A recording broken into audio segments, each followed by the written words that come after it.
நம்முடைய தமிழ் மொழி உலகிலேயே மிகவும் தொன்மையான மொழி. எந்த தேசத்திடம் இருக்கின்றதோ அந்த தேசத்திடம் பெருமிதம் பொங்க வேண்டுமா கூடாதா சொல்லுங்க.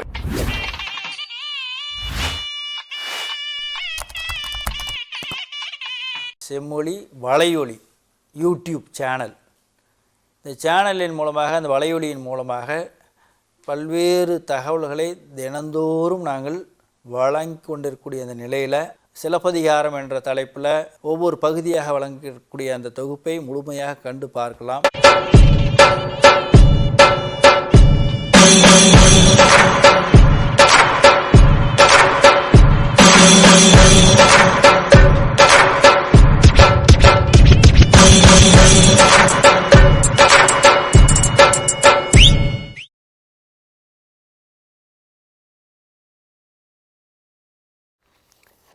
Mudumozhi Kanji reveals, when compared with Hesiod's works and days, Mudumozhi Kanji reveals its author's extraordinary sense of a universal human nature from which all its ethical decrees are judiciously deduced. Another salient feature of the Tamil classic is that it is not obsessed with death but with life here and now. In his monumental ethics, work called Ethics, Spinoza observes that a wise man, though aware of the inevitable approach of death, is not scared of it, and that his wisdom is meditation not of death but of life.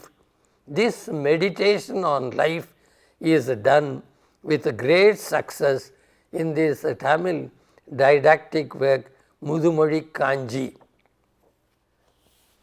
Next, we compare Mudumozhi Kanji with the Latin work called the Didactic of Cato or Cato's couplets, originally written in Latin. It is a collection of moral couplets brought together by one Cato or Catoon, as the Norman French called him. It is said that this anthology of moral sayings was in fact made between 117 and 324 AD by an unknown writer living in the western part of the Roman Empire, and that at the end of the 5th century the name of Cato came to be associated with it. We do not know for certain if Cato is the real author of these couplets. This work became a famous medieval textbook and was held in great esteem by scholars and churchmen, priests. Walter Map, a noted theologian of the 20th century, called Cato the wisest of men since Solomon. The famous publisher Caxton translated this work from a French edition into English and declared that it is in my judgment, that is, he says, it is in my judgment the best book to be taught to the young children in school and also to the people of every age. During the 15th century, since its popularity reached its peak, it was published in 5 different countries: England, Germany, Holland, France and Switzerland. Cardinal Wolsey directed that it should be used in Ipswich School, which he founded in 1528. The remarkable record of Cato's couplets as a textbook covers more than 15 centuries and the whole Christian world. But what is most surprising is the influence it exerted on European literature.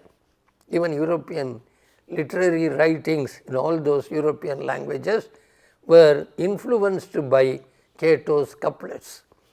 The earliest medieval poet of France, the 6th century Fortunatus, refers in his writings to the distichs, to the couplets, And from the same source, the Irish monk Columban of about the same time appropriated much of the poem.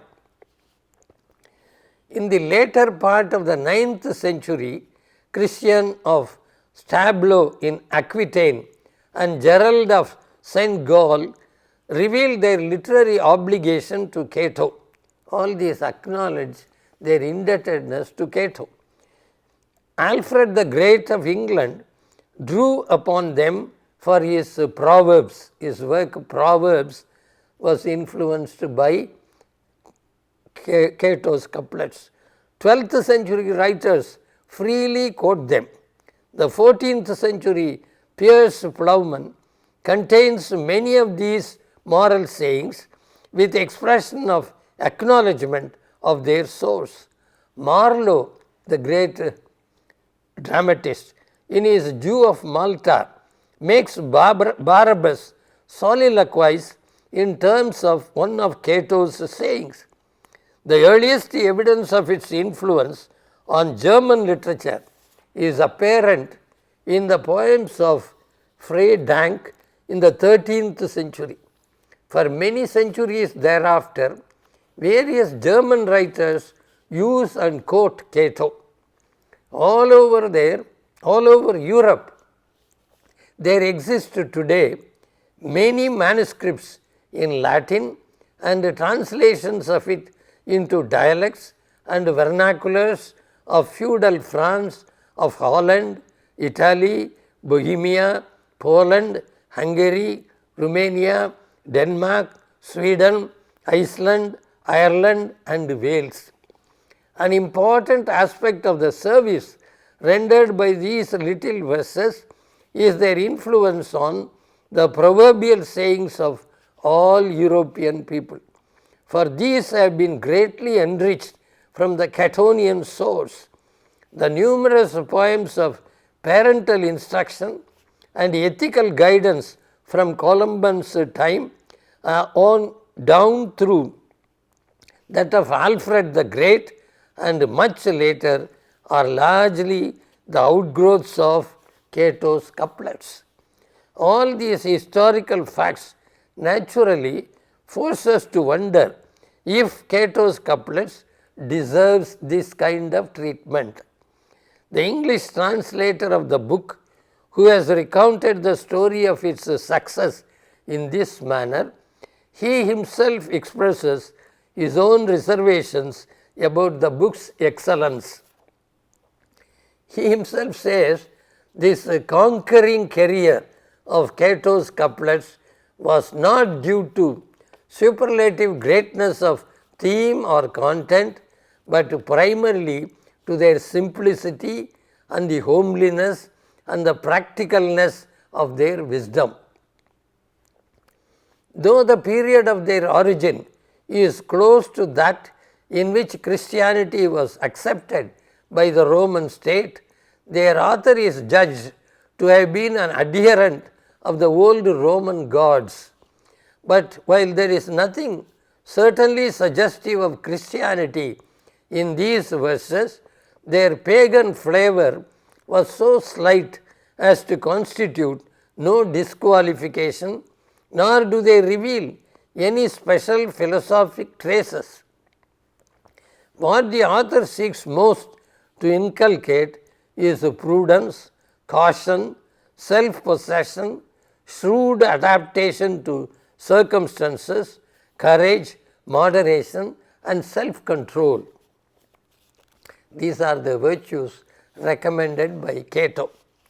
Though this is a fair judgment of the work, the translator does not give the exact reason why it captivated the world of Western intellectuals, philosophers, theologians and educationists. That there is nothing unchristian or anti-Christian in it might have endeared the pagan writing to them, but the real reason must have been the fact that nothing came out of Western Europe which could justifiably replace it. No classic on the art of living comparable to Tirukkural or Naladiyar or Mudumozhi Kanji. A careful study of Cato's couplets would expose its naive, primitive and shallow nature. If it attracted the attention of a society for such a long time, it is a very bad reflection upon the society itself. Cato's couplets consist of 4 books of 40, 31, 24 and 49 two-line verses. The last 3 books having each a special preface in verse. In a brief introduction reported to be by the author himself, the author states, "When I noticed how very many go seriously wrong in the manner of living, I concluded that I must apply a correction to their belief and take counsel of the experience of mankind in order that they may live most gloriously and attain honor.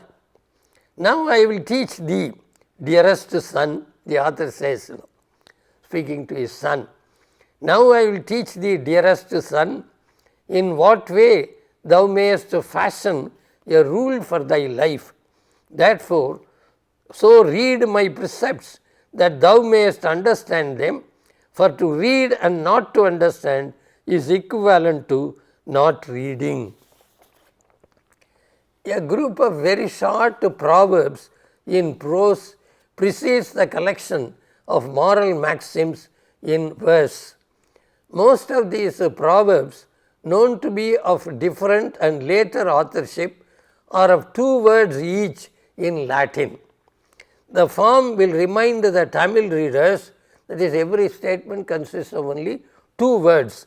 The form will remind the Tamil readers of Avvaiyar's Athisudi, but the principles expressed show nothing of the intellectual depth or erudition or profundity reflected in Avvaiyar's Athisudi.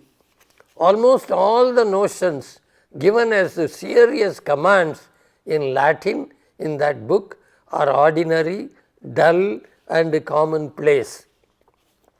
Here are some examples.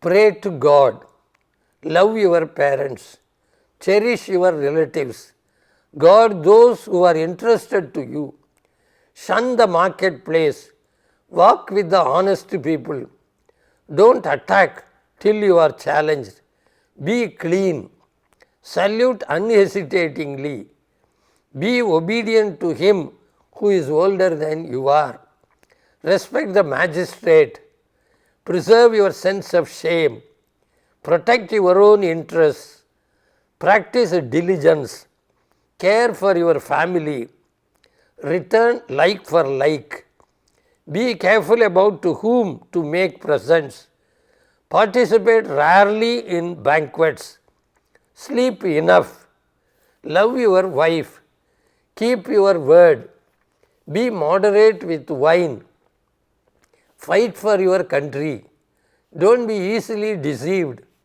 shun the prostitute, read books, remember what you read, care for the instruction of your children, be kind, be angry when the affair demands it, ridicule none, attend the law court, be conversant with the law, frequent the residence of the praetor, the priest, practice virtue, plan with a hoop, eschew the dice, learn to read. It goes on like this. These sayings in Latin have some value only to a group of children and adults living in a particular region at a particular time. The pithy statements in Athisudi, arranged in the alphabetical order, on the other hand, are aesthetically delightful besides being of universal value. A few examples will do to drive home this contrast between Athisudi and Cato's couplets. Athisudi says, "Aram saya virumbu," cultivate the desire to be charitable. ஆறுவது சினம், keep your temper under control. இயல்வது கரவேல், don't keep to yourself what you can give. ஈவது விலக்கேல், don't prevent others from giving gifts. ஓதுவது ஒழியேல், never stop learning. ஐயமிட்டுன், eat after giving alms. எண்ணெழுத்து இகழேல், don't treat reading and writing with contempt. ஏற்பது இகழ்ச்சி, begging is beneath one's dignity. It is to be remembered that each of these meaningful statements in Atisodi in Tamil consists of only 2 or 3 words.